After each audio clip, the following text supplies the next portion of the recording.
أعوذ بالله من الشيطان الرجيم.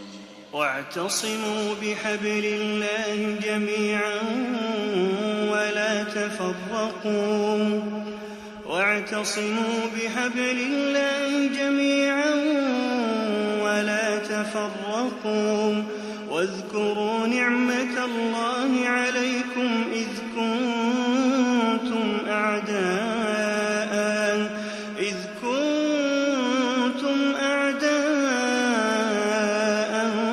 فألف بين قلوبكم فأصبحتم بنعمته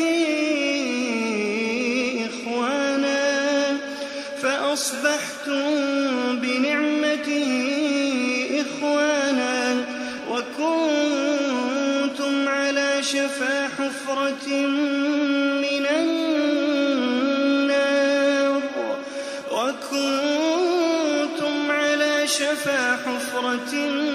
من النار فأنقذكم منها كذلك يبين الله لكم آياته لعلكم تهتدون ولتكن منكم أمة يدعون إلى الخير ويأمرون بالمعروف وينهون عن المنكر وأولئك هم المفلحون ولا تكونوا كالذين تفرقوا واختلفوا من بعد ما جاءهم البينات وأولئك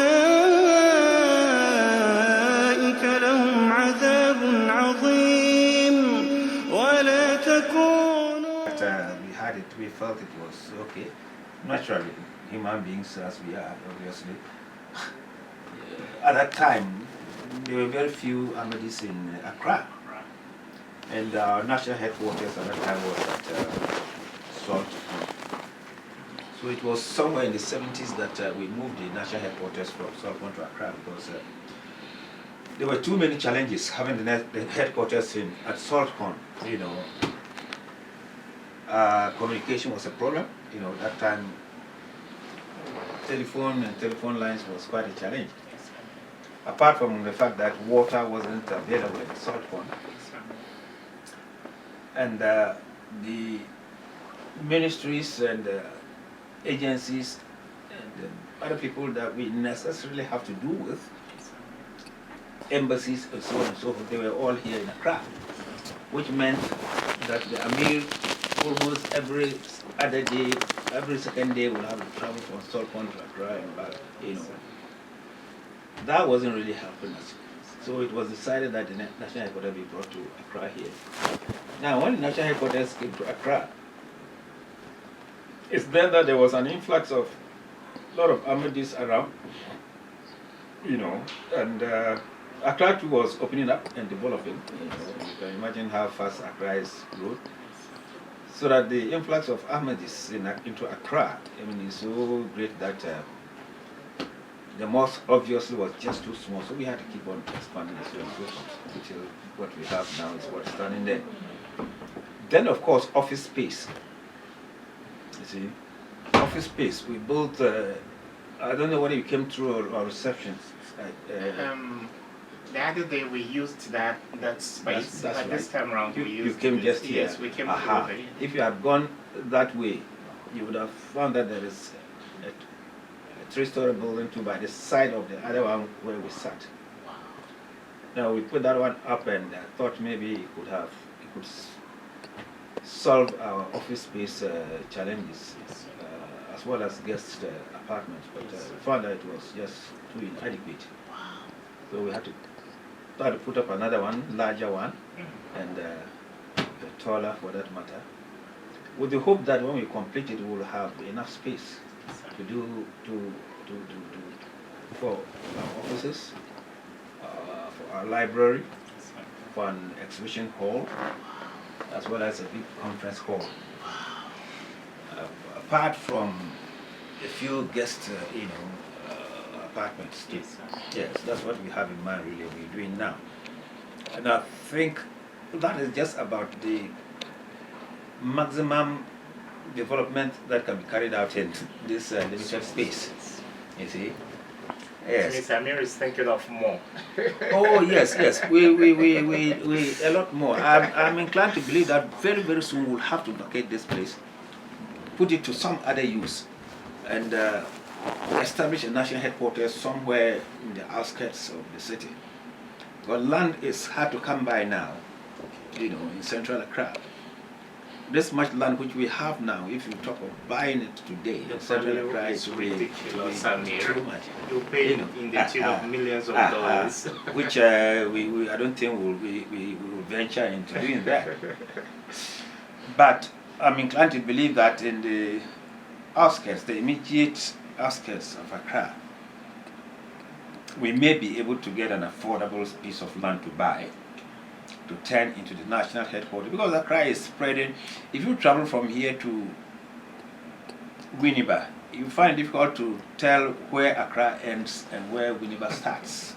Yes, It's all become like so that even if we get any land around there Yes, big sir. enough to be our headquarters, we are still within. Yes, Amir. Yes, sir. That's what we're looking for, and in fact, in that case, in fact, much larger, Yes, Amir. ground that can contain a lot more things than we currently have, Sure. because of the placement of Ghana. It's become quite central, and the Ghana community of the Ahmadiyya Muslim Jamaat has become so central that most of our missionaries, doctors and teachers traveling to other parts of our sister countries, West African countries, they almost always make this place their transit point. So the need for us to have enough guest rooms, arises. And indeed the expansion in each and every field. I mean, Very, very so we impressive. need a much larger Very ground impressive. to expand. As for expansions, it will continue and continue on end as we continue growing and growing. Yes, sir. Amir, Yes. we'll discuss infrastructure because you sit on top of a very impressive Jamaat that believes in education and good health care delivery. Sure. But Amir, a few things about you, because many people see this handsome statesman all the time, arguably the most enlightened Muslim leader in the Republic of Ghana. But they don't know too much, especially those who are not part of the Jamaat. Yes. I mean, what can you say about yourself? Well, if it's a long story, if you're talking about I was born to Al-Hajj Salih and Al-Hajjia Rahmat, who both hail from Wa in the Upper West region. So I'm a Walu. My father used to be an alim and recognized for that in Wa and surrounding areas. But he later on accepted Ahmadiyyat. And how did that happen?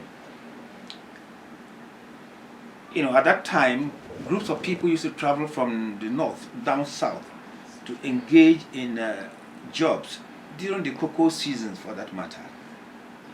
And my father did not really, as an alim, he did not just remain there as a malam who sat there attending to people, but he also made sure that he carried out his business. So it was in the course of this one of these business trips that in Ashanti region somewhere, Amumonso, he met Ashanti people saying Salat. You get me? Yes, sir. And the way they were saying Salat attracted him, because they were saying Salat with their arms folded, which wasn't the practice in the northern part of Ghana. You left your hands ajar while praying. So he started wondering that what kind of Muslims could these people be? That he needs to get in touch with them to find out what is happening. So when he got to this Asante Kramo known as Yusuf Kabi, he found that the man didn't really have enough knowledge of Islam. He knew very little or next to nothing about Arabic. But except that he could recite the Holy Quran. He was taught how to recite, so he did recite. And when he went closer, he actually saw literature, Arabic literature also lying down the man. So he picked it up and asked the man, where did you get this? So he started reading it. Lo and behold, the literature was talking about the appearance of the Imam Mahdi. And then he said, he knows, he has read about Imam Mahdi in Islamic literature. And that apart, the elderly ones, the earlier, ulama before him, some of them who taught him, did make mention about the coming of Imam Mahdi. So that made him become more curious about the content of that book. Yes. So he asked him, he started asking the man questions, and the man said, Madam, your questions are above me. My missionary is at Salt Pond. He's an Indian. He's due to come here in a month's time. I'll get a date and get you informed. When he comes round in one of his rounds, I'll arrange for you to meet him, to discuss with him. He is the one who can best satisfy you. Lo and behold, the missionary came. At that time it was Maulana F.R. Hakim's time. Yes, that was F.R. Hakim. He had come. After him, there was Maulana Mubashir. So my father engaged him in the discussions, but it wasn't conclusive. So they agreed that my father had to come to Saltpond, where he stays. They can comfortably get a place for him to stay. And in the course of the stay, they could discuss in detail, get the needed books to make the needed references, make whatever argument, and so on and so forth. So my father went and stayed there for almost 1 month. And they were going to, at the end of the day, my father got convinced and he accepted Ahmadiyyat. So when he accepted Ahmadiyyat, and he went back to war, that was war. They wouldn't accept him, and they subjected him to a lot of atrocities, and so on and so forth. But that's how it started. Then along the line, my father wanted to go for Hajj. That was in 47. 6 months or so earlier, he had married my mother, who belonged to a very strong non-Ahmadi Muslim family. It was my maternal grandfather who agreed and gave my mother out in marriage to my father. That time my father was an Ahmadi. But all the relatives of my mother, they were all non-Ahmadis. According to the uncles of my father, my mother, they said, my father, my mother, my maternal mother, my maternal grandfather, because he knew that they would object to him giving their daughter to Alhaji Salih, that's my father, he did not inform them. He did it secretly and gave their daughter out. And they called my father a kafir, that gave their daughter out to a kafir to marry. Meanwhile, my father was had programmed himself to go for Hajj. That's about 6 months after marrying my mother. So he's just married a wife, and the family members advised that it was not proper for him to go leaving the wife behind. You just marry, it's not up to a year. So he took my mother along. That time they used to go by road. At times they would get these tractor vehicles through Nigeria, what and what, until they get to Sudan. And from Port Sudan, they would always cross by boat to, the Hijaz, and then we went to Mecca. Now, when they left in 1947, they got late to the Port Said. So they went when all the pilgrims had crossed and gone, and they were not allowing in pilgrims into all this. So since that time, I developed interest in handling guns. So I took to hunting and so on and so forth. But farming, yes, it is not something. At a certain stage, you can do very little. You can't do anything, because apart from the mango, I did crop farming. I had a poultry farm. I still have the poultry farm running, but I hardly ever get time to go there. What I only make sure I have very well trained people, who can take care of it. Yes, sir. And they are there.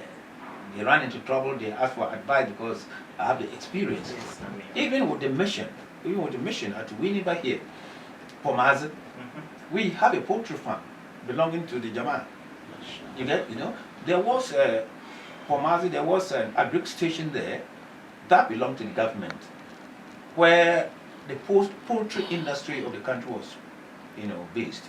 They hatched day-old. They decided to wind up, and it was put on divestiture. So we did the bidding and we got it, we bought it. So that whole land and the facilities remain ours. We are still continuing with that poultry. You get me? While just a little portion of it we use for our annual conventions and so on and so forth. Yes, as somebody, a religious leader, it's not always that you will be able to get a time to get involved in some businesses and other things. In fact, it gets to a time now when you must not get at all involved in certain kinds of businesses. Yes, I mean. Where there will be question of purchases, payments, and so on and so forth. You would always run saying all sorts of things about you and so on and so forth. That is, as a missionary, as an alim, as an imam, you must stay away from these kind of things. Because you are not made for that. I took to farming because farming wasn't in that category. I mean, you don't have an argument with anybody in farming. You don't have any. And that apart, and particularly I'm interested in crop farming, mangoes, because it was sort of putting your mangoes there and going away. And then just taking care of it. Ghana today, we have an organized missionary system. And we have a secretariat. We have employees throughout the country. We pay everybody at the end of the month. You get me? And then so on and so forth. Now, apart from us, the other Muslim groups have a challenge in doing something like this. But there are imams among them. How do they survive? If they should not do any business at all, how will they survive? They could still survive if the communities were organized such that zakat collections could be taking place, so the zakat could be paid to the proper places, with a Baitul Mal established, and an accounting and auditing system put in place, and a complete administrative setup. The larger world of Ghana is out there. Yes, sir. How do you really capture them? Yes, sir. I can just imagine if you live Kintampo and you're traveling all the way to Gupe and from Gupe to Tamale. I can assure you the Muslim population is overwhelmingly more than any other religion. I'm talking of Kintampo right down to Tamale. The Muslim population is greater than any other religious body. But where are they? If you start from Bamboy, going to Bole, the Muslim population there is greater. From Bole to Sola, Tuna, and going to Wa, the Muslim population is overwhelmingly greater there compared to any other district. If you go to the northeast, not from Nalerigu, Wale, Nalerigu, Gambaga, Napanduri, Bumpurgu, and so on, keep going on, the Muslim population is overwhelmingly more than anybody. There are some people, you go there, you never find any semblance of a mosque. But their culture is Islamic. Wow. You ask them which religion do you belong, they will say they are Muslims. You may not find them saying Salat, because there's nobody there to teach them anything. These regular schools we have, even you don't find them. Some of those places we have started putting up schools there now. And they started putting up mosques. Last year alone, we had to put simple mosques. We had to build about 53 of them in different jamaats for people to be able to say Salah. Very simple mosques, not grandiose like those kind of things you have here in Accra and other places. Simple raised walls, roofed with a mihrab, and a minara, so that they can say Salat Anybody looking at it must recognize it as a mosque, architecture-wise. But what simple material for them to say so? Amir, these challenges you've enumerated are deepened by the fact that one, there is no synergy among the Muslim sects and groups. At all. We are in trenches or silos. Yes. We were all educated. Many people were educated by Hamas, even though I went to Bokwari school. My good friends, Abdul Momin Hai is a very good friend, and Chief Momin, we were in Legon together at some point, even though he was ahead of me. Very nice people. Ahmadis are really nice people. Yeah, Imam, Amir, what can we do to unify our ranks? Today, Imam, we've turned into cattle in a kraal. Now Muslims decide if Amir should die, they'll come up with trumped up charges. Or he's not part of you. You need to ostracize him, then they take you out and kill you. Yes. We saw the death of Saddam, we saw the death of Gaddafi, and recently Mohammed Morsi of Egypt. Yes. Which of our leaders is next? And they are playing the sectarian trump card. Imam, what word of unity would you have for this ummah that is ailing because of division? Let's come home first. Like our president of blessed memory, Professor Tamils, told us at the Ufia Assembly. Let's start with Ghana. Until recently, the other Muslim groups were not prepared to accept Ahmadis as Muslims. And while counter Muslims, they would never count Ahmadis. The same thing went on in the census. When they come across an Ahmadi, if he says he's a Muslim, but they get to know that he's an Ahmadi, he is not counted as a Muslim.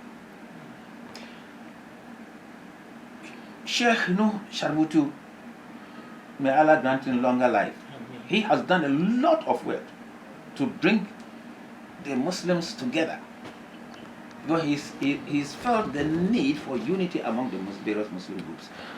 So he makes sure that he, number one, the head of the Tijanis in Ghana, the head of the Ahl Sunnah, the head of the Shiite, and then the head of the Ahmadiyya Muslim community, he makes sure he creates the platform and avenue for us to meet from time to time, exchange views and ideas, know each other better. From that point onwards, till we sit today, is a time that we have noticed a little bit of a change. An attitude towards Ahmadi Muslims is changing for a positive one.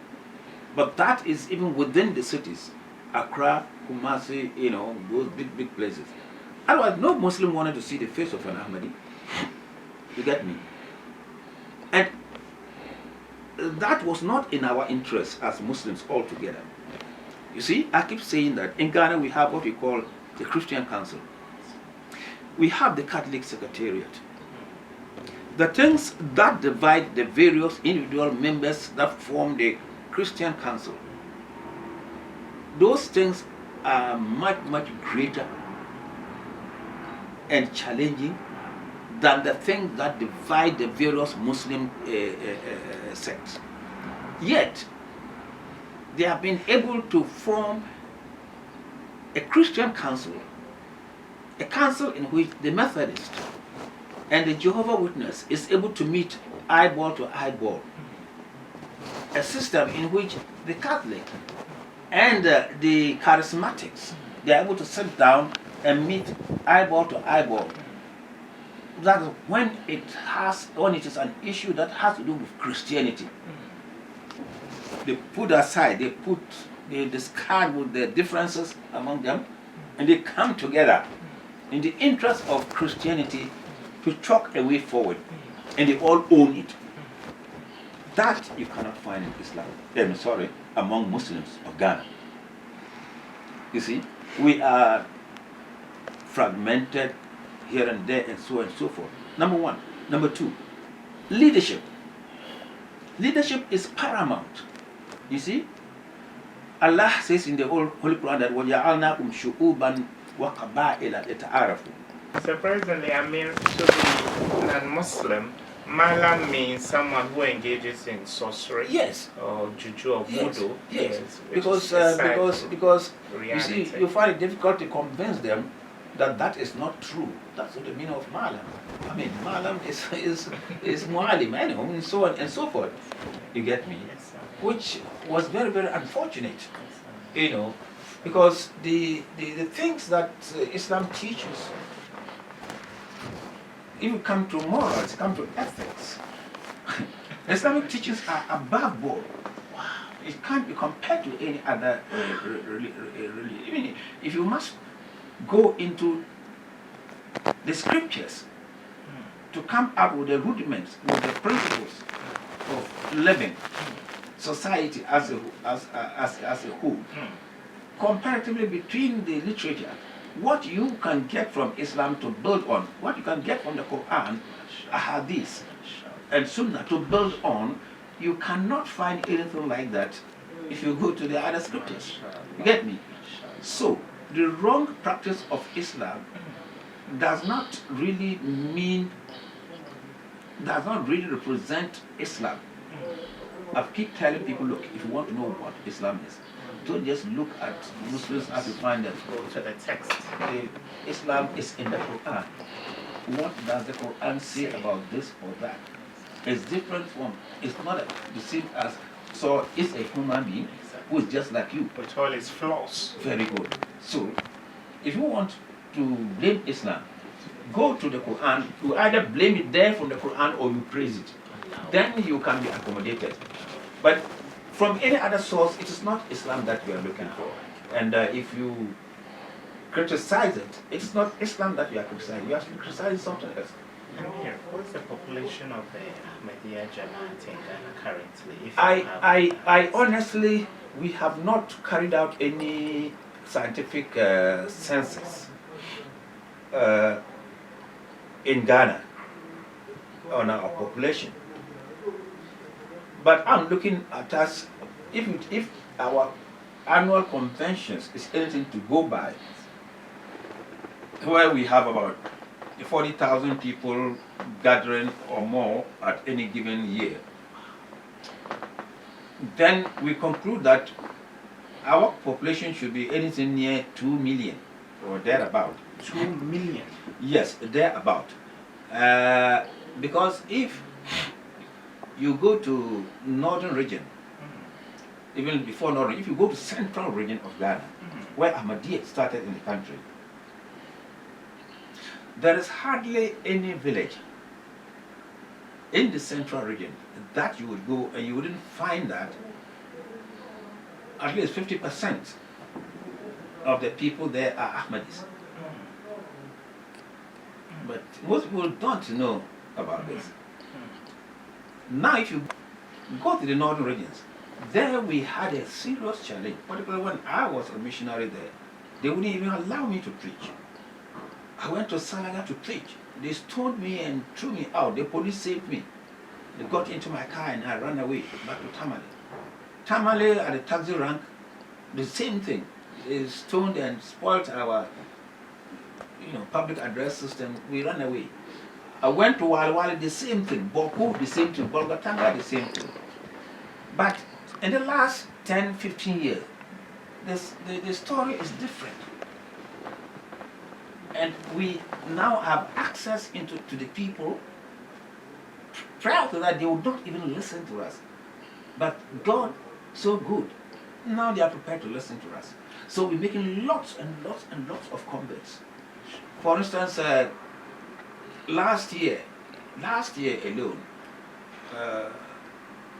throughout the year, in the northern region, particularly northeast, along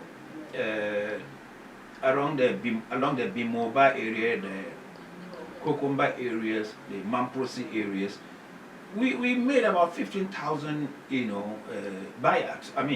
Converts. This is interesting because this is an area Ahmadiyya Jamaat would come in very handy. Number one, we don't know our numbers. Number two, we don't know the number of people who cross over from other faiths to join the Muslim faith. So in 2000, the year 2000, we were told we were 13.5% of the population. In 2010, a little shy of 17%. Yeah. I mean, next year we are going to another population and housing census. If the Ahmadiyya movement can get up to 15,000 reverts, and this is only a tiny sliver Yes. of the whole country, Right. then that is impressive. Yes. You see, the census figures that you have, we Muslims ourselves have contributed to that wrong impression. That is a wrong representation of the real population of Muslims in this country. You get me? Islam is fast growing in this country.